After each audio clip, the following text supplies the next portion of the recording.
ఎప్పుడెప్పుడా అని ఎదురు చూసిన ఐపీఎల్ అయితే మరి కొన్ని రోజుల్లోనే ప్రారంభం అయిపోతుంది. ఈ ఐపీఎల్ కి సంబంధించిన ఫేజ్ 1 షెడ్యూల్ అయితే అఫీషియల్ గా అనౌన్స్మెంట్ చేయడం జరిగింది. ఈ ఫేజ్ 1 షెడ్యూల్ లో 16 రోజుల్లో 20 మ్యాచ్లు జరగనున్నాయి. ప్రతి టీం కూడా ఈ ఫేజ్ 1 షెడ్యూల్ లో 4 మ్యాచ్లు ఆడతారు. మనకు తెలిసిందే ఇండియాలో దాదాపు 4 రాష్ట్రాల్లో స్టేట్ ఎలక్షన్స్ జరగడంతో ప్రస్తుతం ఫేజ్ 1 షెడ్యూల్ అయితే అనౌన్స్మెంట్ చేయడం జరిగింది.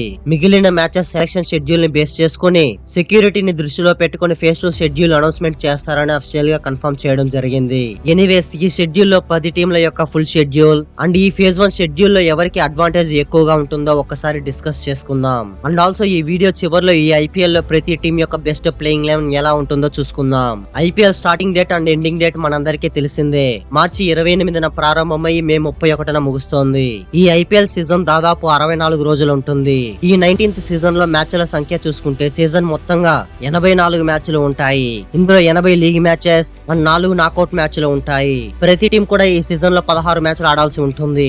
గత సీజన్ లో ప్రతి టీం 14 మ్యాచ్లు ఆడాయి. బట్ ఇప్పుడు మాత్రం ప్రతి టీం 2 మ్యాచ్లు ఎక్స్ట్రాగా ఆడాల్సి ఉంది. ఇక ఫేజ్ 1 షెడ్యూల్ విషయానికి వస్తే 20 మ్యాచ్లు 16 రోజుల షెడ్యూల్ ని విడుదల చేశారు. సో ఇప్పుడైతే ప్రతి టీం కి షెడ్యూల్ పరంగా ఎలాంటి అడ్వాంటేజెస్ ఉంటాయి అండ్ ఎలాంటి డిసడ్వాంటేజెస్ ఉంటుందో చూద్దాం. ముందుగా చెన్నై సూపర్ కింగ్స్ తమ ఓపెనింగ్ మ్యాచ్ మార్చి 30న గువాహతి వేదికగా రాజస్థాన్ రాయల్స్ తో ఆడనుంది.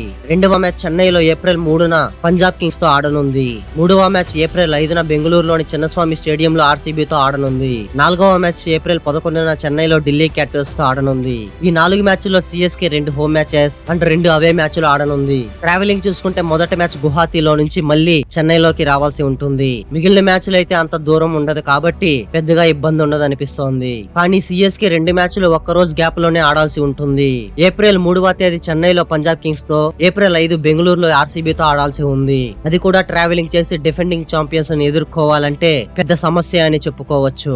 అండ్ ఆల్సో ఆర్ఆర్ తో మ్యాచ్ అయితే one of the blockbuster match అవుతుంది. ఎందుకంటే మనందరికీ తెలిసింది ఐపీఎల్ హిస్టరీలోనే one of the biggest trading తర్వాత ఈ 2 టీములు ఆడుతున్న మొట్టమొదటి మ్యాచ్ కావడంతో ఈ మ్యాచ్ అయితే బ్లాక్ బస్టర్ మ్యాచ్ అనడంలో ఏమాత్రం సందేహం లేదు. ఓవరాల్ గా సిఎస్కే కరెక్ట్ గా ప్లాన్ చేసుకుంటే ఫేజ్ 1 లో ప్రాపర్ గా ఫినిష్ చేయడానికి అవకాశం ఉంది. నెక్స్ట్ టీం చూసుకుంటే ఢిల్లీ క్యాపిటల్స్ తమ మొట్టమొదటి మ్యాచ్ లక్నో సూపర్ జైంట్స్ తో లక్నోలో ఏప్రిల్ 1న ఆడనున్నారు. రెండవ మ్యాచ్ ముంబై ఇండియన్స్ తో ఢిల్లీలో ఏప్రిల్ 4న ఆడనున్నారు. మూడవ మ్యాచ్ గుజరాత్ టైటాన్స్ తో ఢిల్లీలో ఏప్రిల్ 8న ఆడనున్నారు. నాలుగవ మ్యాచ్ చెన్నై సూపర్ కింగ్స్ తో చెన్నైలో ఏప్రిల్ 11న ఆడనున్నారు. ఢిల్లీ క్యాపిటల్స్ వరుసగా 2 back to back matches home లో ఆడనుంది. ఇది ఢిల్లీ క్యాపిటల్స్ అడ్వాంటేజ్ అనే చెప్పుకోవచ్చు.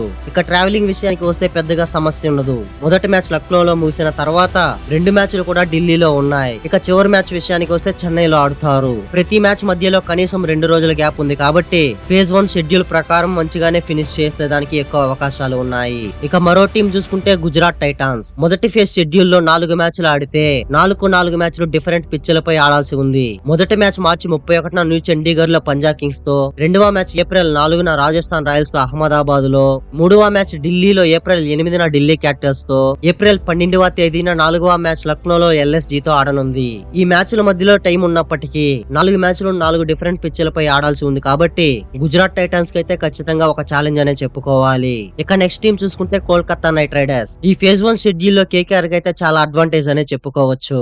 దానికి కారణం వీళ్ళకున్న 4 మ్యాచ్ల్లో 3 మ్యాచ్లు హోమ్ గ్రౌండ్ అయిన ఏడెన్ గార్డెన్ లో ఆడుతున్నారు. మొదటి మ్యాచ్ మార్చి 29న ముంబై ఇండియన్స్ తో ముంబైలో ఆడతారు. రెండవ మ్యాచ్ ఏప్రిల్ 2న ఎస్ఆర్ఎస్ తో కోల్కతాలో ఆడతారు. మూడవ మ్యాచ్ ఏప్రిల్ 6వ తేదీన పంజాబ్ కింగ్స్ తో కోల్కతాలో ఆడతారు. నాలుగవ మ్యాచ్ ఏప్రిల్ 9న ఎల్ఎస్జీ తో కోల్కతాలో ఆడతారు. కేకేఆర్ అయితే వరుసగా 3 మ్యాచ్లు హోమ్ గ్రౌండ్ లో ఆడడంతో ఫేజ్ 1 షెడ్యూల్ లో చాలా బాగా ఫినిష్ చేయడానికి అవకాశాలు ఎక్కువగా ఉంటాయి.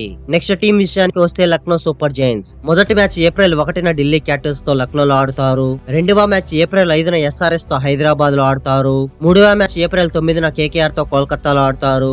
నాలుగవ మ్యాచ్ ఏప్రిల్ 12న గుజరాత్ టైటాన్స్ తో లక్నోలో ఆడతారు. ఎల్ఎస్జీ కూడా హోమ్ లో 2 మ్యాచ్లు, అవేలో 2 మ్యాచ్లు ఆడనున్నాయి. అయితే వీళ్ళు కంటిన్యూగా 4 మ్యాచ్లు ట్రావెల్ చేసి ఆడాల్సి ఉంటుంది. ఎల్ఎస్జీ కూడా ప్రాపర్ గా ప్లాన్ చేసుకుంటే మంచిగానే ఫినిష్ చేయొచ్చు. నెక్స్ట్ టీం విషయానికి వస్తే ముంబై ఇండియన్స్ వీళ్ళైతే కూడా ఎల్ఎస్జీ లాంటి పరిస్థితే. 2 మ్యాచ్లు హోమ్ గ్రౌండ్ లో, 2 మ్యాచ్లు అవే గ్రౌండ్ లో ఆడాల్సి ఉంటుంది. మొదటి మ్యాచ్ మార్చి 29న కోల్కతా నైట్ రైడర్స్ తో ముంబైలో ఆడతారు. రెండవ మ్యాచ్ ఏప్రిల్ 4న ఢిల్లీ క్యాపిటల్స్ తో ఢిల్లీలో ఆడతారు. మూడవ మ్యాచ్ ఏప్రిల్ 7వ తేదీన రాజస్థాన్ రాయల్స్ తో గువాహతిలో ఆడతారు. నాలుగవ మ్యాచ్ ఏప్రిల్ 12న రాయల్ ఛాలెంజర్స్ బెంగళూరులో ముంబైలో ఆడతారు. ముంబై ఇండియన్స్ కి మ్యాచ్ కి చాలా గ్యాప్ ఉంది కాబట్టి మంచిగానే ప్లాన్ చేసుకుంటే ప్రాపర్ ఫినిషింగ్ చేయడానికి ఎక్కువ అవకాశాలు ఉంటాయి. And next team Punjab Kings the కూడా సేమ్ ముంబై ఇండియన్స్ పరిస్థితే.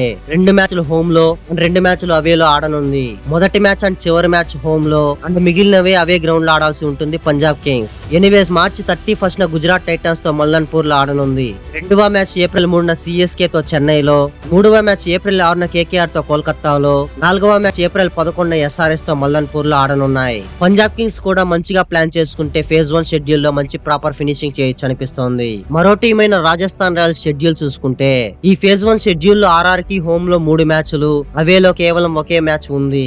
ఇదైతే రాజస్థాన్ రాయల్స్ కి అడ్వాంటేజ్ అనే చెప్పుకోవచ్చు.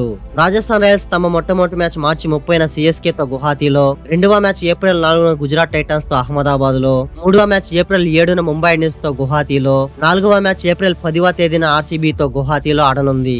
ఈ షెడ్యూల్ లో రాజస్థాన్ రాయల్స్ కి మ్యాచ్ మధ్యలో డీసెంట్ టైం పీరియడ్ అయితే ఉంది. అండ్ ఆల్సో హోమ్ లో 3 మ్యాచ్ల అడ్వాంటేజ్ తో మంచిగా ఫినిష్ చేయడానికి అవకాశం ఉంది. 2025లో ఛాంపియన్స్ గా నిలిచి for the first time defending champions హోదాలో ఆర్సీబీ బరిలోకి దిగనుంది. ఈ ఫేజ్ 1 షెడ్యూల్ లో ఆర్సీబీ 2 మ్యాచ్లు హోమ్ లో, 2 మ్యాచ్లు అవే గ్రౌండ్ లో ఆడనుంది. ఈ సీజన్ మొట్టమొదటి ఓపెనింగ్ మ్యాచ్ మార్చి 28న బెంగళూరులోని చిన్నస్వామి స్టేడియం లో ఎస్ఆర్ఎస్ తో ఆడనుంది. రెండవ మ్యాచ్ చెన్నై సూపర్ కింగ్స్ తో ఏప్రిల్ 5న బెంగళూరులో ఆడనుంది. మూడవ మ్యాచ్ రాజస్థాన్ రాయల్స్ లో ఏప్రిల్ 10న గువాహటీలో ఆడనుంది. నాలుగవ మ్యాచ్ ఏప్రిల్ 12న ముంబై ఇండియన్స్ తో వాంకడే స్టేడియం లో ఆడనుంది. ఆర్సీబీ వరుసగా హోమ్ లో బ్యాక్ టు బ్యాక్ 2 మ్యాచ్లు, మిగిలిన 2 మ్యాచ్లు అవే గ్రౌండ్ లో ఆడనుంది. ఆర్ఆర్ కి అండ్ ముంబై ఇండియన్స్ మ్యాచ్ల మధ్యలో ఆర్సీబీకి కేవలం ఒకే రోజు మాత్రమే గ్యాప్ ఉంది. ఇది మంచిగా ప్లాన్ చేసుకుంటే ఆర్సీబీ ఫస్ట్ ఫేజ్ లో చాలా మంచిగా ఫినిష్ చేయొచ్చు. And finally Sunrisers Hyderabad ఈ ఫేజ్ 1 షెడ్యూల్ లో 4 మ్యాచ్లను 4 డిఫరెంట్ పిచ్లపై ఆడాల్సిన అవసరం ఉంది. మొదటి మ్యాచ్ మార్చి 28న ఓపెనింగ్ మ్యాచ్ ఆర్సీబీకి ఎగైనెస్ట్ గా బెంగళూరులో మొట్టమొదటి మ్యాచ్ ఆడనుంది. రెండవ మ్యాచ్ ఏప్రిల్ 2న కేకేఆర్ తో కోల్కతాలో, మూడవ మ్యాచ్ ఏప్రిల్ 5న ఎల్ఎస్జీ తో హైదరాబాద్ లో, నాలుగవ మ్యాచ్ ఏప్రిల్ 11న పంజాబ్ కింగ్స్ తో మల్లన్పూర్ లో ఆడనుంది. ఎస్ఆర్హెచ్ ఈ ఫేజ్ 1 షెడ్యూల్ లో 4 పిచ్లపై 4 మ్యాచ్లు ఆడాలి కాబట్టి టాప్ లో ఫినిష్ చేయాలంటే చాలా కష్టమే. చూడాలి మరి ఈ ఫేజ్ 1 షెడ్యూల్ లో ఎవరు మంచిగా ఫినిష్ చేస్తారా అని. ఇక ఒక్కసారి 2026 ఐపీఎల్ కి సంబంధించి 10 టీంల యొక్క బెస్ట్ ప్లేయింగ్ 11 చూసుకుందాం. ముందుగా లాస్ట్ ఇయర్ ఛాంపియన్స్ అయ్యి ఈ సంవత్సరం డిఫెండింగ్ ఛాంపియన్స్ గా బరిలోకి దిగున్న ఆర్సీబీ ప్లేయింగ్ 11 చూసుకుందాం ఒకసారి. ఓపెనింగ్ లో Phil Salt and Virat Kohli, number 3 లో దేవదత్ పడికల్, నంబర్ 4 లో రజత్ పటిదార్, నంబర్ 5 లో జితేష్ శర్మ, నంబర్ 6 లో టిమ్ డేవిడ్, నంబర్ 7 లో కృణాల్ పాండ్యా, నంబర్ 8 లో రొమారియో షఫాట్, నంబర్ 9 లో జాస్ హెజల్వుడ్, నంబర్ 10 లో భువనేశ్వర్ కుమార్, నంబర్ 11 లో యశ్ దయాల్, ఇక ఇంపాక్ట్ ప్లేయర్ గా Suyash Sharma.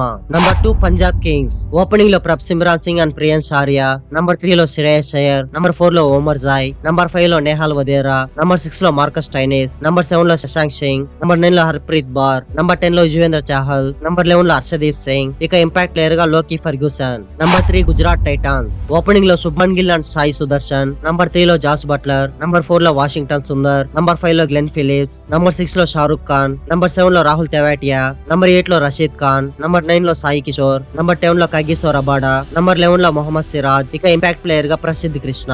Number 4 Mumbai Indians opening లో Quinton de Kock and Rohit Sharma, number 3 లో సూర్య కుమార్ యాదవ్, నంబర్ 4 లో తిలక్ వర్మ, నంబర్ 5 లో హార్దిక్ పాండ్యా, నంబర్ 6 లో షెర్ఫానే రూథర్ఫోర్డ్, నంబర్ 7 లో నమందీర్, నంబర్ 8 లో మిచెల్ శాంట్నర్, నంబర్ 9 లో షార్దుల్ ఠాకూర్, నంబర్ 10 లో జస్ప్రీత్ బుమ్రా, నంబర్ 11 లో ట్రెంట్ బోల్ట్, ఇక ఇంపాక్ట్ ప్లేయర్ గా Mayank Markande. Number 5 Delhi Capitals opening లో KL Rahul and Ben Duckett, number 3 లో నితీష్ రాణా, నంబర్ 4 లో అక్షర్ పటేల్, నంబర్ 5 లో ట్రిస్టన్ స్టబ్స్, నంబర్ 6 లో డేవిడ్ మిల్లర్, నంబర్ 7 లో అశుతోష్ శర్మ, నంబర్ 8 లో విప్రజ్ నిజాం, నంబర్ 9 లో అకూబ్ నబీదార్, నంబర్ 10 లో మిచెల్ స్టార్క్, నంబర్ 11 లో నటరాజన్, ఇక ఇంపాక్ట్ ప్లేయర్ గా Kuldeep Yadav. Number 6 Sunrisers Hyderabad opening లో Abhishek Sharma and Travis Head, number 3 లో ఇషాన్ కిషన్, నంబర్ 4 లో హెన్రిచ్ క్లాసన్, నంబర్ 5 లో లియామ్ లివింగ్స్టన్, నంబర్ 6 లో నితీష్ కుమార్ రెడ్డి, నంబర్ 7 లో అనికేత్ వర్మ, నంబర్ 8 లో బ్రేడెన్ కార్స్, నంబర్ 9 లో హర్ష దూబే, నంబర్ 10 లో హర్షల్ పటేల్, నంబర్ 11 లో జైదేవ్ ఉనత్కట్, ఇక ఇంపాక్ట్ ప్లేయర్ గా Zeeshan Ansari. Number 7 Lucknow Super Giants opening లో Mitchell Marsh and Aiden Markram, number 3 లో రిషబ్ పంత్, నంబర్ 4 లో నికోలస్ పూరన్, నంబర్ 5 లో ఆయుష్ బదోని, నంబర్ 6 లో ముకుల్ చౌదరి, నంబర్ 7 లో అబ్దుల్ సమద్, నంబర్ 8 లో హసరంగా, నంబర్ 9 లో దిగ్వేష్ రాతి, నంబర్ 10 లో మొహమ్మద్ షమి, నంబర్ 11 లో ఆవేష్ ఖాన్, ఇక ఇంపాక్ట్ ప్లేయర్ గా Mayank Yadav. Number 8 Kolkata Knight Riders opening లో Finn Allen and Ajinkya Rahane, number 3 లో కెమెరాన్ గ్రీన్, నంబర్ 4 లో అంక్రిష్ రఘువంశీ, నంబర్ 5 లో తేజస్వి సింగ్, నంబర్ 6 లో రింకు సింగ్, నంబర్ 7 లో రమన్దీప్ సింగ్, నంబర్ 8 లో సునీల్ నారాయణ్, నంబర్ 9 లో కార్తిక్ త్యాగి, నంబర్ 10 లో వరుణ్ చక్రవర్తి, నంబర్ 11 లో వైభవ్ అరోరా, ఇక ఇంపాక్ట్ ప్లేయర్ గా blessing ముజర్బానీ. Number 9 Rajasthan Royals opening లో యశస్వి జైస్వాల్ అండ్ వైభవ్ సూర్యవంశీ, నంబర్ 3 లో రియాన్ పరాగ్, నంబర్ 4 లో ధ్రువ్ జురేల్, నంబర్ 5 లో శామ్ కరణ్, నంబర్ 6 లో షిమ్రాన్ హెట్మేయర్, నంబర్ 7 లో డేనవెన్ ఫెరెరా, నంబర్ 8 లో రవీంద్ర జడేజా, నెంబర్ 9 లో జోఫ్రా ఆర్చర్, నెంబర్ 10 లో రవి బిష్నోయ్, నెంబర్ 11 లో సందీప్ శర్మ, ఇక ఇంపాక్ట్ ప్లేయర్ గా Tushar Deshpande. Number 10 Chennai super Kings, opening లో ఆయుష్ మాత్రే అండ్ సంజు శాంసన్, నెంబర్ 3 లో రుతాజ్ గైక్వాడ్, నెంబర్ 4 లో డివాల్డ్ బ్రేవిస్, నెంబర్ 5 లో కార్తిక్ శర్మ, నెంబర్ 6 లో శివం దూబే, నెంబర్ 7 లో ప్రశాంత్ వీర్, నెంబర్ 8 లో ఎంఎస్ ధోని, నెంబర్ 9 లో నేతన్ ఎల్లిస్, నెంబర్ 10 లో నూర్ అహ్మద్, నెంబర్ 11 లో ఖలీల్ అహ్మద్, ఇక ఇంపాక్ట్ ప్లేయర్ గా మ్యాట్ హెన్రీ. 2026 ఐపీఎల్ లో అయితే ప్రతి టీం ప్లేయింగ్ 11 ఇలా ఉండొచ్చు అని నేను అనుకుంటున్నాను. ఎనీవేస్ 2026 ఐపీఎల్ సీజన్ 19th లో మొదటి ఫేజ్ షెడ్యూల్ లో మీరు ఏ మ్యాచ్ కోసం ఎదురు చూస్తున్నారు అండ్ ఈ మొదటి షెడ్యూల్ ఎవరో టాప్ లో ఉంటారో కామెంట్ చేసి ఐపీఎల్ కి సంబంధించి మరెన్నో ఇంట్రెస్టింగ్ వీడియోల కోసం మన ఛానల్ ని సబ్స్క్రైబ్ చేసుకోండి. నేను పెట్టే ప్రతి వీడియో అందరికన్నా మీకే ముందు రావాలంటే పక్కనే ఉన్న గంటను గట్టిగా కొట్టండి, కానీ ఫోన్ స్క్రీన్ మాత్రం పగిలిపోకుండా చూసుకోండి. Thanks for watching the video.